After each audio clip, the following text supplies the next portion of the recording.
Hi, this is Kevin Thomas with the At Home Film Festival, continuing our month-long tribute to Women's History Month. This week we're looking at women directors. I got the idea this week because for the first time in history, 2 women are nominated for Best Director at the same time. That brings the grand total of women nominated for Best Director up to 7. Yes, that's right, 7. 93 years of the Oscars, 7 women were nominated for Best Director. That averages 1 every 13 years. So let's take a look at women directors. Whether they win Oscars or not, they still do quality work. Now, I'm first going to pick one from the Best Director category of the 7. I'm not going to be the obvious one, like here they're about to announce Catherine Bigelow as Best Director, the only woman ever to win. It's not a spoiler alert, it was years ago. And also she directed another nominated Best Picture, so she's got a really good track record considering with the Oscars. I'm also gonna do someone like Greta Gerwig, who's been nominated for Best Director and also has had 2 nominations for Best Picture. I am gonna pick somebody though from the category of 7 just to bring them a little more in the spotlight. I'm not gonna do this year's nominees because there's such a spotlight on them right now, but who among all the Best Director nominees, all 7 of them, should we take a look at this week? Because I try to do 1 movie a day so you can have your own little daily film festival, but since I'm spotlighting on a director, maybe you could spend the whole day watching their films. Even Catherine Bigelow's. But who did I pick? I've chosen Lina Wertmüller, the first woman ever nominated for Best Director for the film Seven Beauties, which I completely love. But since that was nominated, it's a little more noteworthy. I'm going to her other great film that I love. I find them to be a companion piece called Swept Away. Actually, that's the short title. Lina loved long titles. I think the full title is Swept Away by an Unusual Destiny in the Blue Sea of August. All of her titles, or many of them, are super long but then abbreviated. Swept Away also stars Giancarlo Giannini, who was nominated for an Oscar for Best Actor for her film Seven Beauties, and Mary Angela Mulatto, who co-starred with Giancarlo many, many times. But this movie is funny, it's political, it's about a rich bitch and her private yacht where she demands everything. Do it now! And one thing she demands is Giancarlo to take her out on a dinghy for a day adventure, even though the weather says no. Well, she should have listened, because this film kind of sends them to a Gilligan's Island, and there's no Gilligan, Marianne, or even the skipper too. It's the 2 of them. She's still quite demanding on that island, and yet he's the boss there because he has to do everything. Well, at some point he realizes, I'm the boss, bitch. I ain't listening to you. If you want to get off this island, you got to work. So that movie just shows the class struggles. It shows the fights between men and women. It's a really good film. You could find it on, Canopy. I had to make sure. And many other devices for a few dollars, but for Canopy, it's free. So let us watch this, and there's a lot of other Lina Wertmüller movies there as well. And let me know the ones that you find with the longest titles and comment below. Wouldn't that be a fun game? Thanks. Of the 16 movies nominated for Best Picture, directed by women, I've decided from that list, I'm gonna pick Barbra Streisand. Sure, her Prince of Tides was up for 7 Oscars, but not Best Director.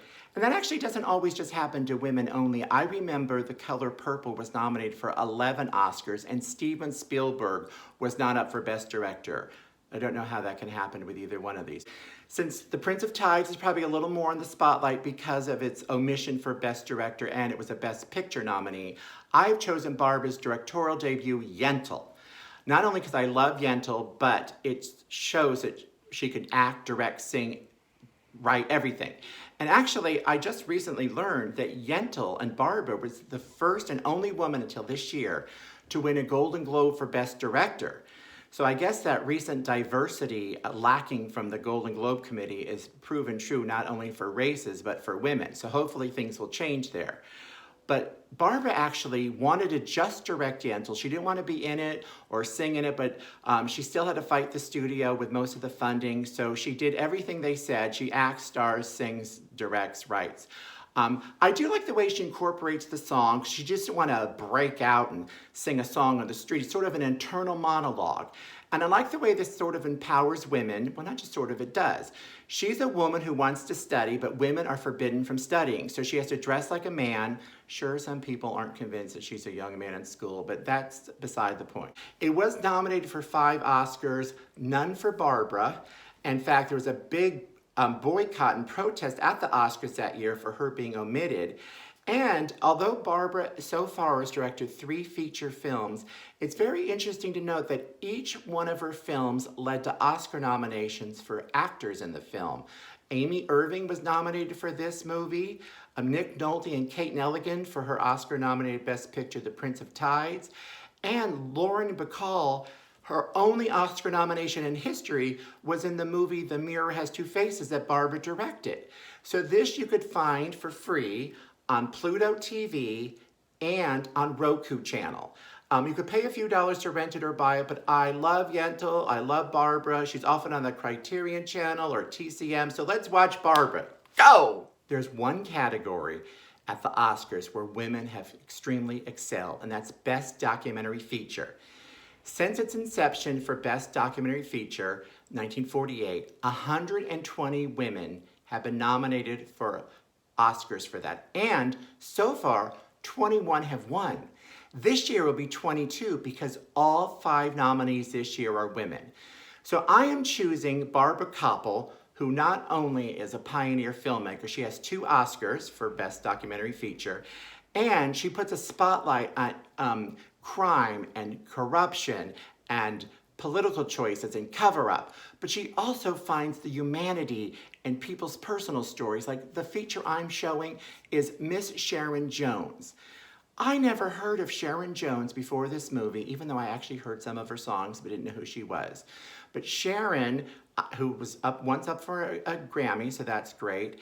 She had a great following. She was dubbed the female James Brown, and Barbra caught her at a time where she finds out she has pancreatic cancer. So the uplifting way that Sharon goes on with her life, and not only for herself and her health, but for her fans and to keep her band employed as long as possible or forever should she survive this cancer. This movie is so heartfelt, and you show how Barbra Kopple can find really humanity in any situation.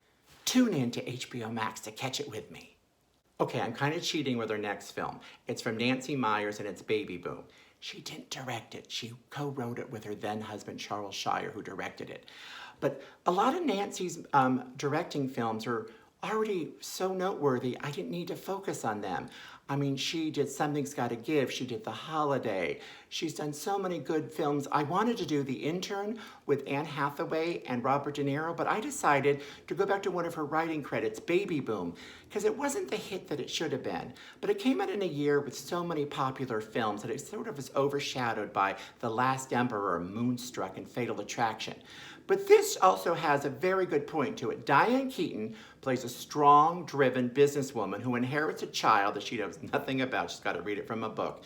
And it also shows that the man world, she has to either choose between being a mother or a CEO. Well, she chooses both. Yes, she gets a love story out of it, but she doesn't depend on the man. She doesn't rely on the man. She's her own woman. She can make her own success, and she can have the best of both worlds. Men could do it, so why can't Diane Keaton? Find it on Pluto and the Roku channel and rediscover a semi-undiscovered film. And then as long as you're there, watch a lot of Nancy Meyer movies.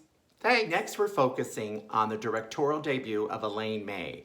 Everybody knows her as a droll comedic actress, Oscar-nominated, maybe even winning screenwriter. She did Heaven Can Wait, The Birdcage, Tootsie, very funny person. Well, in 1971, she wrote, directed, stars, I even think edited A New Leaf. It has 100% on Rotten Tomatoes.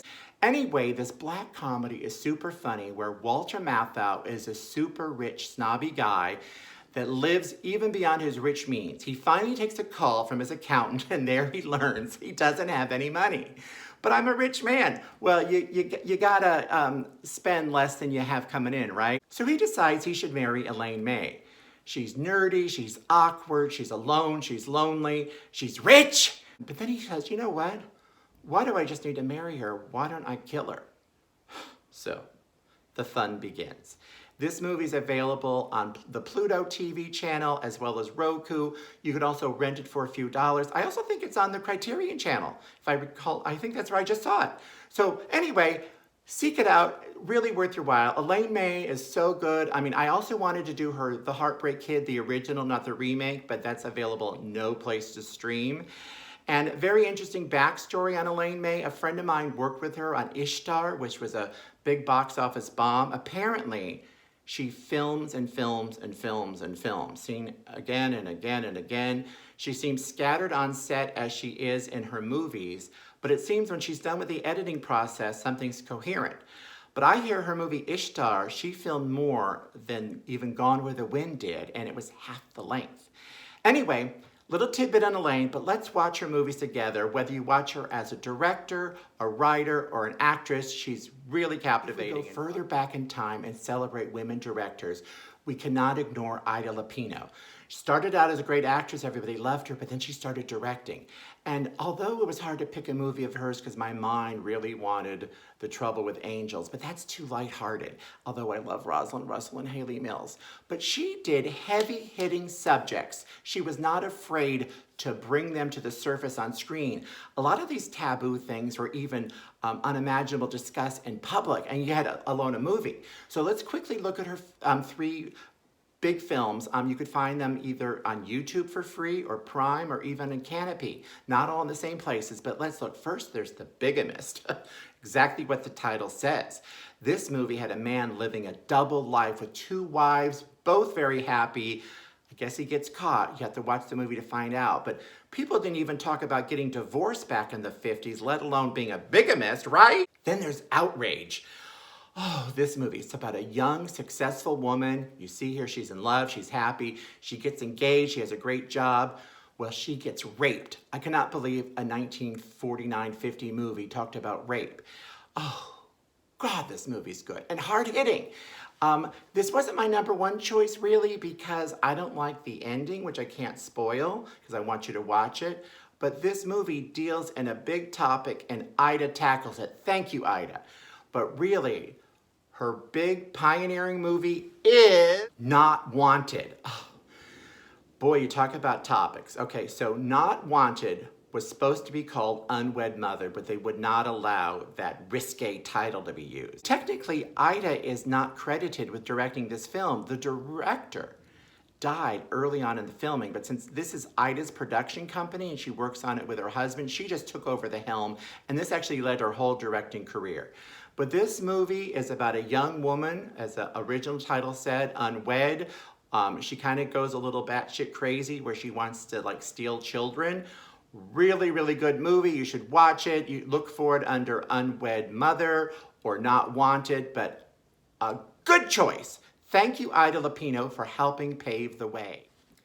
Speaking of paving the way, Mabel Normand is really a woman that paved that path so clear other women had a chance. Here she is directing in 1914. She never directed a feature-length film, but she did many shorts, and one of them, Mabel's Blunder, is in the National Registry of Film, and in a lot of her movies, she would direct people like Charlie Chaplin. Yes, Charlie Chaplin took direction from a woman. Her career might have gone on to more feature-length films, but she died at age 37. Even I think in 1914, she was in the very first real feature-length film, Tilly's Punctured Romance, with Charlie Chaplin. So I don't think she wasn't directing feature films because they didn't give her the opportunity. I just don't think they were really being made yet. But Mabel Normand is really a woman who thought outside the box, decided she could direct as well, so why doesn't she? And she did. Thank you, Mabel. Find this on YouTube. There you have it. Our week-long look at female directors. Some were Oscar nominated, many were shunned, but it doesn't matter because the work is the work, and females are now showing they could helm any type of film. It doesn't have to be a tearjerker or a rom-com. They can even direct action like Wonder Woman. Even Catherine Bigelow, who won the first Oscar, a lot of her movies are action-driven. She doesn't do a chick flick. Anyway, thank you so much. Please, please, please subscribe. Hey, share. I don't mean share after you could turn. No, I mean share this video and tell those you share to subscribe. But I love comments. A lot of you just kind of write to me on the DM. Write them below so everybody could benefit from your comments. Anyway, see you next week. Bye-bye.